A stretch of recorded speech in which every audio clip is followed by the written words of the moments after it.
Ngiphenze ngiyabingelela kubantwana baNkulunkulu. uNkulunkulu muhle, uNkulunkulu uthembekile, uNkulunkulu uyasithanda, uNkulunkulu uyasivikela. Bazalwane, noma ngabe simo sinjani, ngithanda nje lokuthi ngisho ukuthi noma ngabe simo sinjani, noma ngasivuma uyabona le ngoma lethi soos die riete en die rivier ek is joune Jesus, ek is joune Jesus, ek is joune Jesus, soos die riete en die water, ek is joune Jesus, ek is joune Jesus, ek is joune Jesus, soos die riete en die rivier, ek is joune Jesus, ek is joune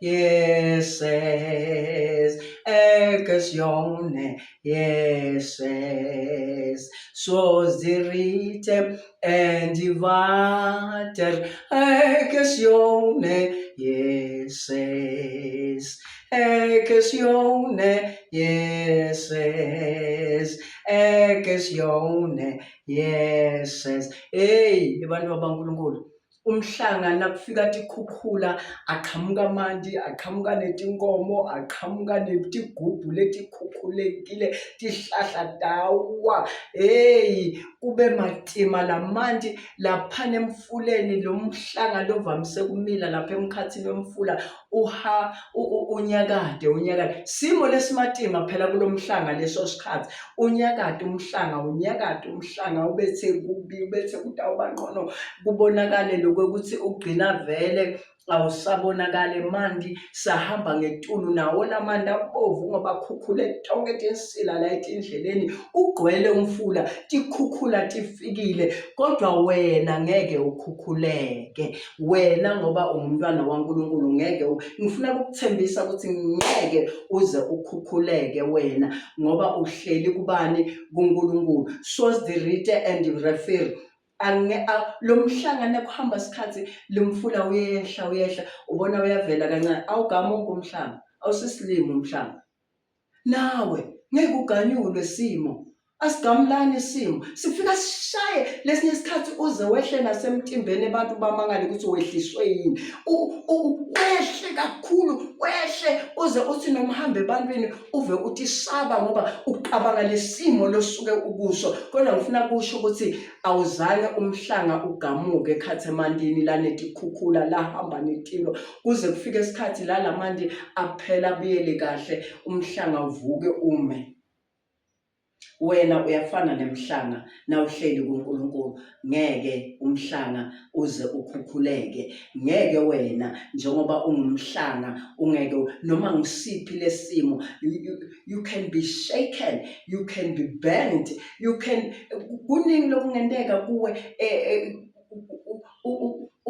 ugcine unervous, konke nje lokungasihle, kodwa kwadi ukuthi tonke letimo leto vele titawufika tishaye, and ngeke ngithi mina lesimo leso ngeke sifike kuwe ngoba ungumzalwane. Into bengiyakuyenga, tiyafika timo kodwa tiyandlula, tiyafika timo kodwa uNkulunkulu uyatisusa kuwe ngoba wena ungumntwana waNkulunkulu. Uma ubuka Jobe waqelwa uNkulunkulu, usathane kuNkulunkulu, uze uyambuta uNkulunkulu uthi wena Sathane ubuyaphi? Uthi ngibuye emhlabeni. Uthi ncikuku yami Jobe awukambo, uthi usho loyo kambe ngoba wena umthanza kakhulu ngoba umphe konke. Ngimbonile futhi nangamcelanyana nje la kuwe, uthi kumpha yena ngimphathaphathe, uthi uNkulunkulu kodwa hayi ngemphefumulo. Abazalwane, tifika timo tukwemzalwane tindlule, bahleke labafuna kuhleka, tindlule wena ngoba wena uqiniswa ngumthandazo. Uma ukhuleka lesinye isikhathi, umkhuleko wakho lo ukhuleka namhla unganasimo, kungako ngithi mina esikhathini lesiningi asikhulekeni kakhulu lesikhathi kude timo, kuze nakufika timo lo mkhuleko nebesukhuleka si-investile.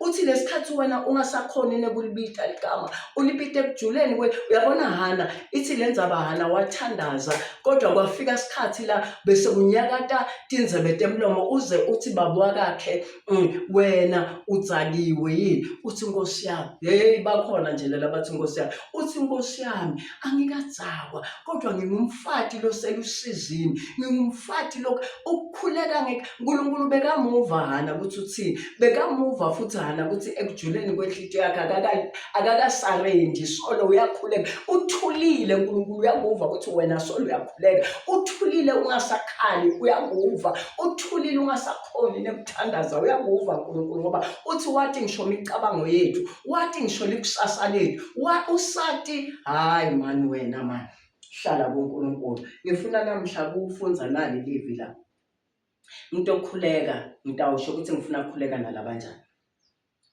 Tihlabelelo 50 verse 15 khala kimi ngetikhathi tekuhlupheka ngiyawukukhulula bese uyangiduma khala kimi ngetikhathi tekuhlupheka ngiyawukukhulula bese wena uyangiduma lesikhathi lenkinga yakho uyinikele uNkulunkulu qhubeka udumise qhubeka ngathi uyahlanya ngoba ubhizi ngayo uNkulunkulu abantu bamanganiswa nguwe wena uyagitsa uyahlanya hlanyeka kuthi kanti lona ngoba thina sibone anenkinga sathi ukuthi yena sekunesimeshile lesiso kanzi kwentokani ngayo uyaqoqa uyahleka ngoba wena uyakwazi ukuthi uNkulunkulu ku-process yetinto takho wena ukhululekile ngoba uyazi ukuthi umthandazo wakho sewuthinzela izulu liyaplana ngawo khala kuNkulunkulu ngetikhathi tekuhlupheka bese wena uqhubeka uyamdumisa yena akuthwalele konke noma abantwana bakuhlupha noma utemsebenzi faka noma kunenkinga lenjani faka uNkulunkulu uyakukhulula wena ubese wena njani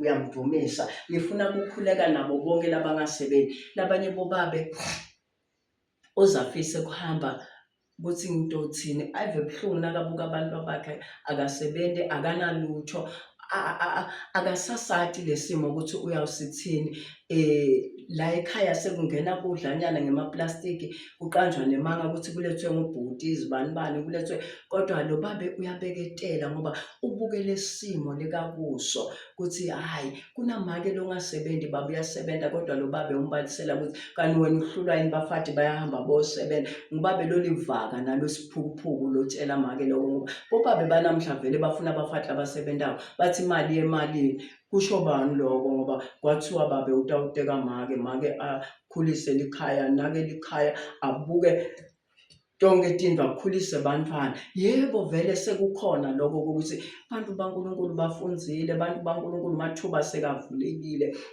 lokho ukuthi labanye bomake bashayela nematruck kodwa hayi ukuthi lolo hluleka kuyosebenza lolo kangakhonanga ukuthola umsebenzi bese ubasilima sasekhaya mvele uyishe babe lo makwakakho ngoba uyakwashela ayinela ukwendela konke nalona lokangasebenzi solo make ubeketele uhleli mvele uyishe lo makwakakho ngoba ngabe ngilomnye make ngase uganile ngcenye kodwa uhleli nawe nibambene utothi ungathola umsebenzi abese uqhubeka uyalinaka likhalawo ngoba ingcene uhleli nje uke wasebenza kwaba mnanzi la ekhaya kodwa lesimo lesifikile sitawundlula kude simo lesingadluli ngifuna kusho kubo bonke labangasebenzi ukuthi uNkulunkulu ukhona ngikhuleka nani ngitawube ngisemthandazweni ngithi wonke malanga nangikhuleka anginishi labafaki kodwa sikhala ngalama office la dizisa labafuna umsebenzi ngoba abantu labatawuthola umsebenzi ngulabo batali babo banetimali tihlobo tabo tinemali lalabede uNkulunkulu ngathi angabafohlela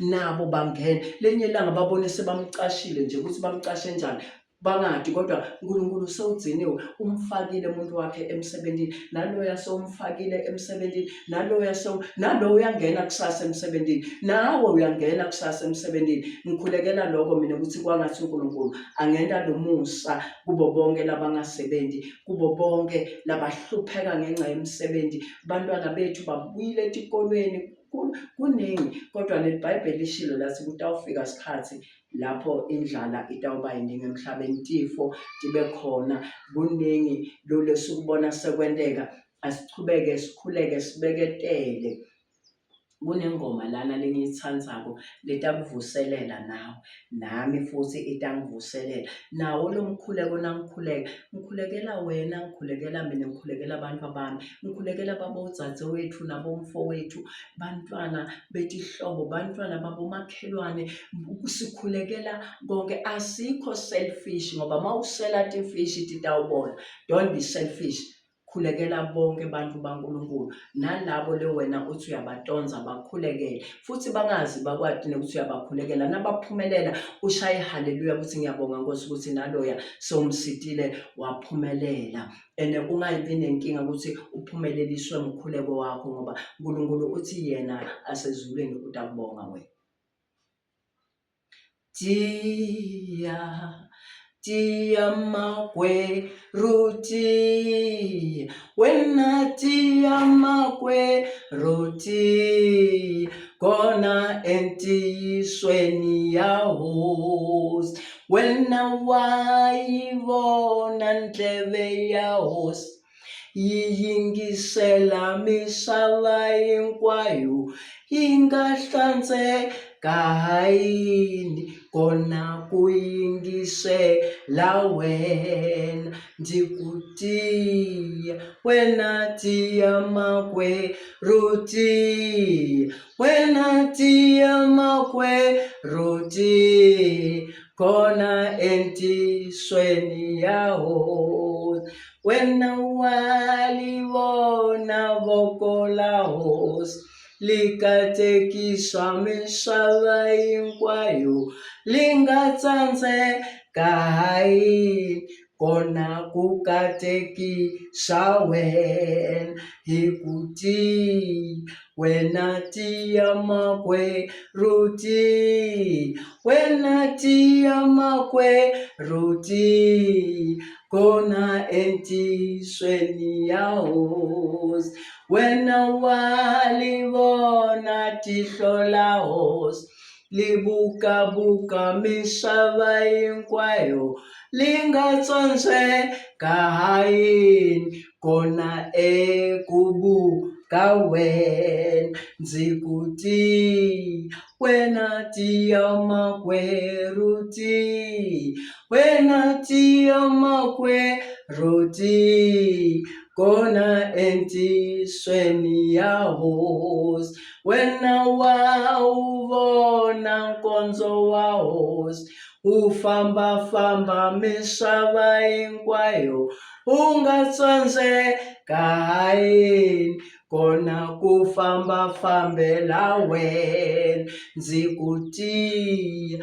wena tiya makweruti, wena tiya makweruti, kona entisweni yahosi, wena tiya makweruti, wena tiya makweruti, kona entisweni yahosi. Hinkwerhu hi fanele ku tiya eka ntiyiso ya Xikwembu, hi siye swidyoho hi famba ni Xikwembu. Loko hi siya swidyoho hi famba ni Xikwembu, Xikwembu xi ta hi katekisa. Hinkwaswo leswi ni swi valekelaka ngoma leyi a ni hlavelela swi ri Xikwembu xa ku twa, Xikwembu xa ku vona, voko ra Xikwembu a ri hluleki, nenge wa Xikwembu a wu hluleki. Kambe ke tiya eka ntiyiso, qina eqinisweni, u nga suki eqinisweni ngoba liqiniso ngilo lelitawenta uNkulunkulu akusukumele wena, angisukumele mina, asukumele umndeni, asukumele emhlaba wonke. uNkulunkulu uthanda liqiniso, uthanda abantu labatawuhlala kuye